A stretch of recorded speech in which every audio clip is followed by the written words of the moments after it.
Halo semuanya Nikers, hari ini kita akan ngobrol-ngobrol ya mengenai pahami struktur digital marketing.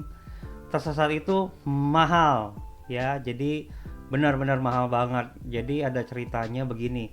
Kemarin saya ada di kontak, ada satu orang ya, dia sudah melakukan yang namanya iklan di ini Google Ads gitu ya. Dia udah spend berapa banyak biayanya, dan ternyata waktu saya tanyakan kemana itu Google Ads-nya diarahkannya, kata dia ke websitenya. Saya cek websitenya, tidak taunya websitenya masih berantakan.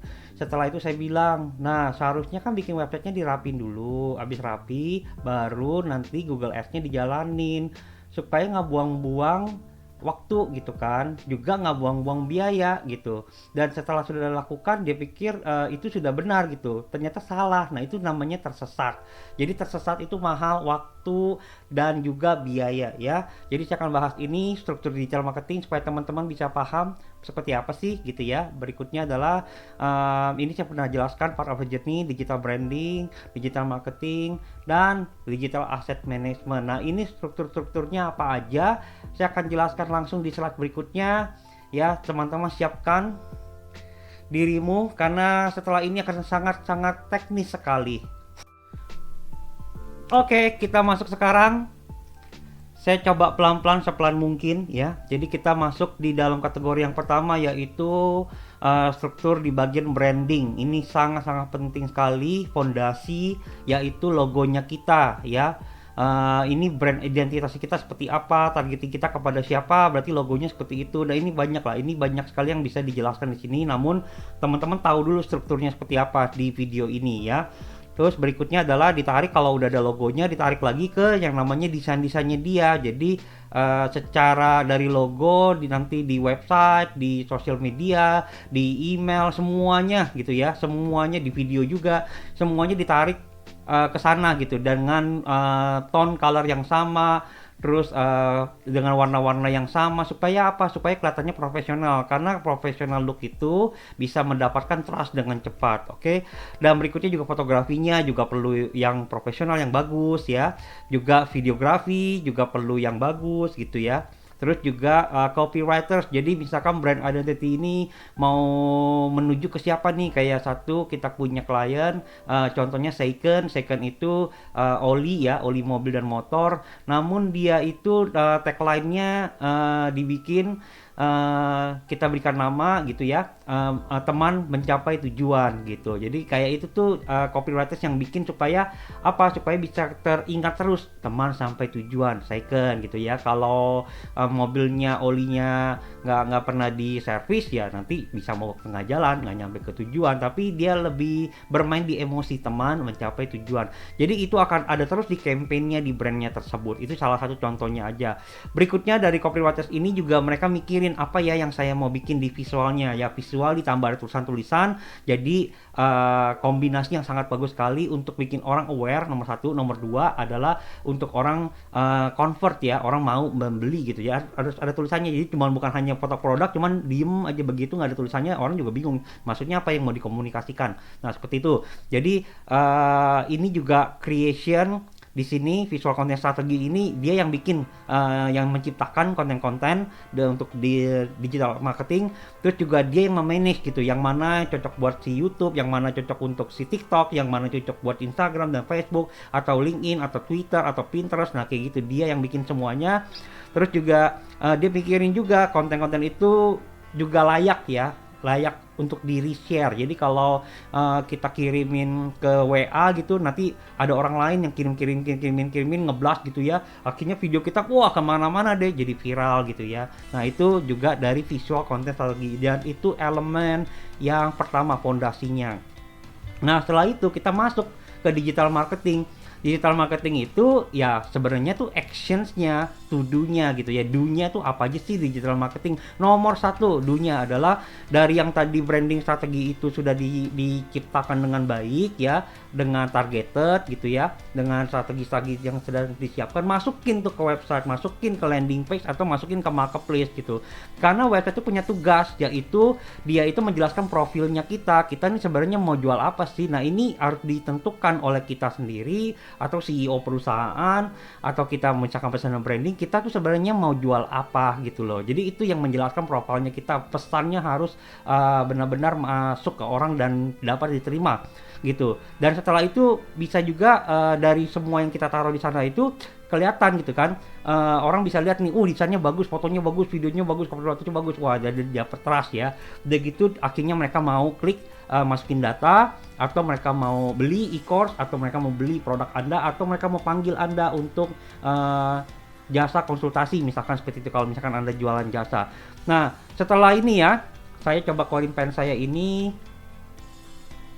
Oke, nah setelah ini, oke ini udah bagus nih, oke ini sudah bagus, akhirnya dituangkan di dalam sebuah website. Ini adalah langkah pertama. Jadi teman-teman penting sekali punya website, penting sekali.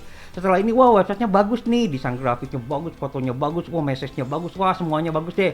Tapi percuma juga website kalau nggak ada traffic. Nah jadi berikutnya adalah social media marketing. Buat apa sih nih? Saya kasih garis bawah ya.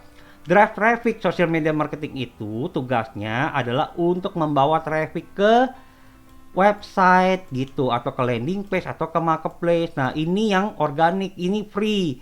Facebook, Instagram, LinkedIn, Twitter, Google Business, YouTube channel, Pinterest, TikTok, ini semuanya free. Yang nggak free adalah ini ya, strateginya ini nggak free. Jadi ini yang biasanya bayar ke agency atau bayar ke freelance, ini nih strateginya ya, atau fotografi skill atau videografi skill, desain grafis. Nah ini yang nggak free, tapi toolsnya ini gratis ya. Tinggal teman-teman kalau mau kelola sendiri ya silakan, mau kemana gitu ya. Facebook bagus untuk kalau misalkan online shop gitu ya, jasa juga oke di sini. Facebook, Instagram juga online shop, jasa bagus. Nah orang-orang profesional biasanya masuk ke LinkedIn. Nah ini biasanya jasa nih. Terus kalau Twitter biasanya berita ya.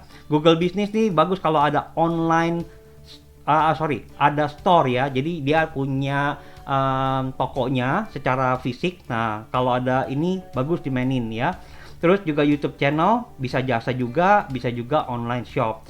Pinterest nih bagus sekali, Pinterest ya. Pinterest itu bagus.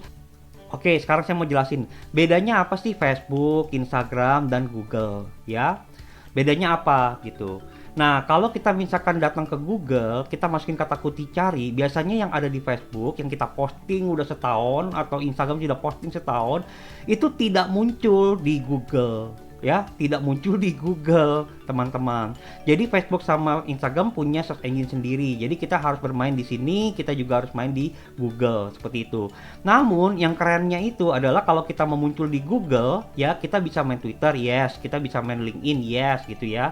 LinkedIn, Twitter, oke. Nah yang keren adalah Pinterest gitu. Pinterest itu ternyata kalau kita misalkan search image gitu ya, kita cari gambar di Google.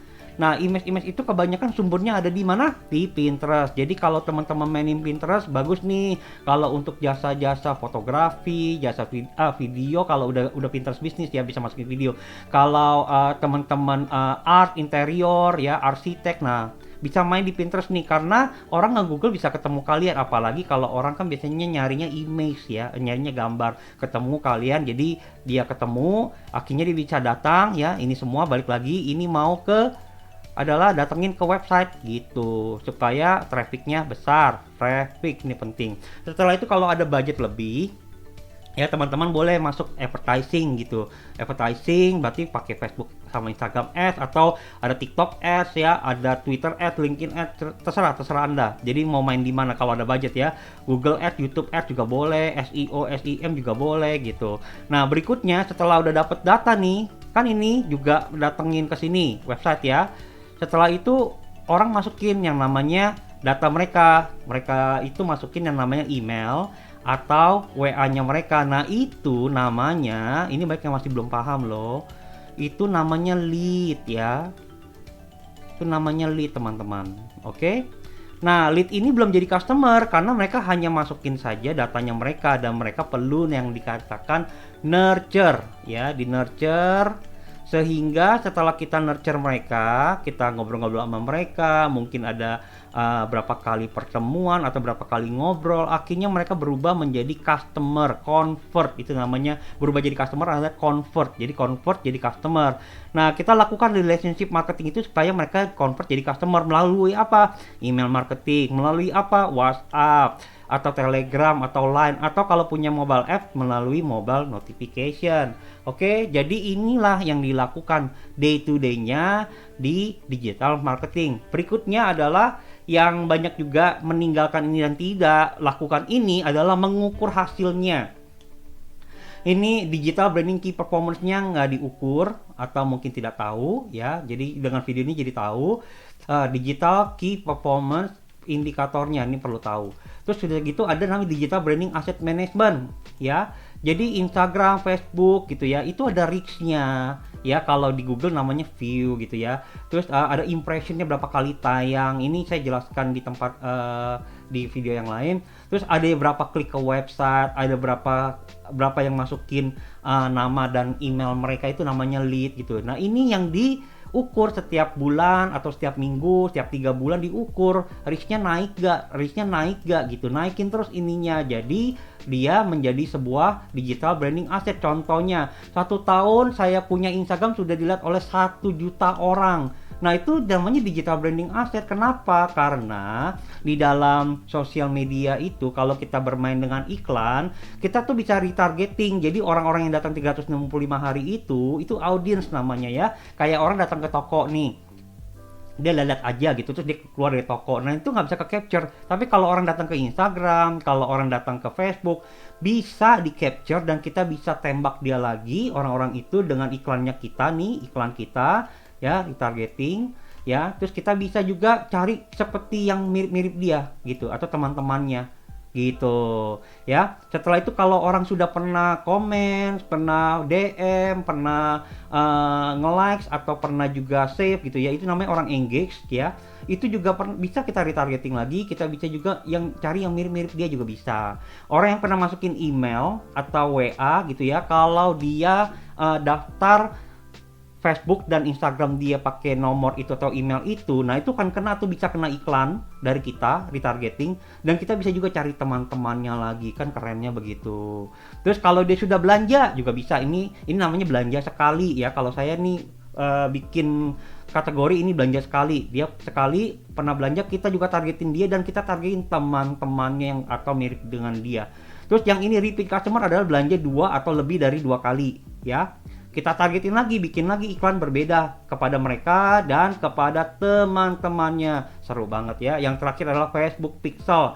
Jadi ini yang men-tracking dari iklan kita, dia pergi kemana, nanti dia ke website, dia ngapain aja. Nah, ini Facebook Pixel gitu. Nah, itu lebih dalam lagi saya akan jelaskan di video ini. Berikutnya yang perlu dilakukan di asset manajemennya itu adalah growing audience-nya gitu ya. Audience-nya dinaikin, reach-nya dinaikin, visitor dinaikin, followers dinaikin, like dinaikin, subscribers di YouTube juga dinaikin. Setelah ini dinaikin, jangan lupa customer juga dinaikin, repeat customer dinaikin, influencer customer dinaikin. Jadi ini adalah kerangka yang teman-teman perlu pahami ya, supaya nggak tersesat. Dan ini langkah-langkahnya saya bikin dari kiri ke kanan, itu udah langkah-langkah yang urutannya seperti ini gitu ya. Jadi jangan terbalik-terbalik gitu. Nah, lakukanlah seperti ini. Kalau nanti ada pertanyaan, teman-teman langsung aja taruh di komen atau mau DM ke saya, silakan aja. Oke, thank you semuanya sudah menonton video ini. Salam naik terus.